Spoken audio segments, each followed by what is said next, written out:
মাধ্যাকর্ষণ সূত্র আবিষ্কার করেন আইজ্যাক নিউটন। একদা তিনি তার বাড়ির আঙ্গিনায় একটি আপেল গাছের নিচে বসেছিলেন। এ সময় সে গাছ থেকে একটি আপেল তার মাথায় পড়ে। আপেল কেন উপরে কিংবা আশপাশের দিকে না গিয়ে সোজা নিচের দিকে এলো, এই চিন্তা করতে করতে তিনি মাধ্যাকর্ষণের ধারণা পেয়ে যান। সেই আপেল গাছটি এখনো দাঁড়িয়ে আছে যুক্তরাজ্যে নিউটনের লিঙ্কনশায়ারের বাড়িতে। নিউটনের মাথায় আপেল পড়ার ঘটনা লিপিবদ্ধ আছে অষ্টাদশ শতাব্দীর একটি পাণ্ডুলিপিতে, যেটি লেখক নিউটনের বন্ধু উইলিয়াম স্টুকিল।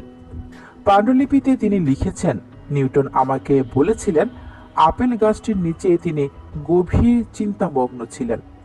এ সময় আপেলটি মাথার উপর পড়ার কারণে তিনি বিষয়টি নিয়ে ভাবতে বসেছিলেন।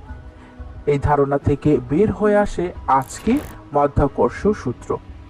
স্টুকেল এই পাণ্ডুলিপিতে লিখেছেন, নিউটন এবং তিনি এই আপেল গাছটির নিচে বসে একদিন চা খাচ্ছিলেন। এ সময় নিউটন তাকে বলেন, তুমি কি জানো আমি যুবক বয়সে এই গাছের নিচে বসা অবস্থায় মাধ্যাকর্ষণের ধারণা পেয়েছিলাম। আমি তখন কথাটি রসিকতা মনে করে বলেছিলাম, ওহ তাই। কিন্তু পরে ঘটনাটি নিউটন যখন তার ছাত্রদেরও একাধিক বলেছেন, তখন বুঝতে পারি সেটি রসিকতা ছিল না।